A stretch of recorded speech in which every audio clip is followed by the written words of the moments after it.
ಶಿವಮೊಗ್ಗದಲ್ಲಿ ಬಿಜೆಪಿ ಬಂಡಾಯ ಅಭ್ಯರ್ಥಿಯಾದ ಕೆಎಸ್ ಈಶ್ವರಪ್ಪ ಅವರು ದೆಹಲಿಯಲ್ಲಿ ಅಮಿತ್ ಶಾ ಅವರನ್ನು ಭೇಟಿ ಮಾಡಲು ಹೊರಟಿದ್ದಾರೆ. ಈ ಸಂದರ್ಭದಲ್ಲಿ ಸುದ್ದಿಗಾರರೊಂದಿಗೆ ಮಾತನಾಡಿದ ಅವರು, ಹಿರಿಯರ ಮಾತಿಗೆ ಗೌರವ ಕೊಟ್ಟು ದೆಹಲಿಗೆ ಹೊರಟಿದ್ದೇನೆ. ಹಿರಿಯರಾದ ಅಮಿತ್ ಶಾ ಅವರ ನಿರ್ಧಾರ ಏನಿದೆಯೋ ಗೊತ್ತಿಲ್ಲ. ದೆಹಲಿಗೆ ಹೋಗಿ ಅವರೊಂದಿಗೆ ಕುಳಿತು ಮಾತನಾಡ್ತೀನಿ ಎಂದು ಹೇಳಿದ್ದಾರೆ.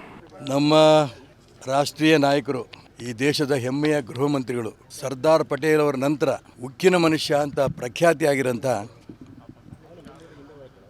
ಹಿರಿಯರಾದ ಅಮಿತ್ ಶಾ ಅವರು ದೆಹಲಿ ಬರಬೇಕು ಅಂತ ಕೇಳಿದಾಗ ಹಿರಿಯರ ಮಾತಿಗೆ ಗೌರವ ಕೊಟ್ಟು ನಾನು ದೆಹಲಿ ಹೊರಟಿದ್ದೇನೆ.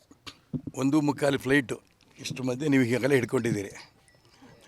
ಹೊರಡಬೇಕಾದ್ರೆ ನಮ್ಮ ಕಾರ್ಯಕರ್ತರೆಲ್ಲ ಹೇಳಿದ್ರು, ನೀವು ವಾಪಸ್ ಬರೋಷ್ಟೊತ್ತಿಗೆ ಖಂಡಿತ ಚುನಾವಣೆ ಸ್ಪರ್ಧೆ ಮಾಡೇ ಮಾಡ್ತೀರಿ. ಒಂದು 500 ಮೋಟ್ರ್ ಸೈಕಲ್ಲು, ಒಂದು ದೊಡ್ಡ ಹಾರ ಇದೆಲ್ಲ ಇಟ್ಕೊಂಡು ರೆಡಿ ಮಾಡ್ತೀವಿ.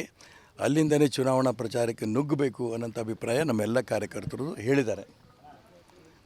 ಆದರೂ ಹಿರಿಯರಾದ ಅಮಿತ್ ಶಾ ಅವರ ಭಾವನೆ ಏನಿದೆ ಗೊತ್ತಿಲ್ಲ ನನಗೆ. ಅವ್ರು ಕರೆದಿದ್ದಾರೆ, ಅವ್ರು ಗೌರವ ಕೊಡೋಕ್ಕೋಸ್ಕರ ಹೋಗ್ತಾಯಿದ್ದೀನಿ. ಈಗಾಗಲೇ ಹೇಳಾಗಿದೆ ಫೋನಲ್ಲಿ. ಇನ್ನೊಂದು ಸರಿ ವಿವರವಾಗಿ ಅವ್ರು ಏನು ಕೇಳಿದ್ರೆ ಮುಖಾಮುಖಿಯಾಗಿ ಹೇಳ್ತೀನಿ.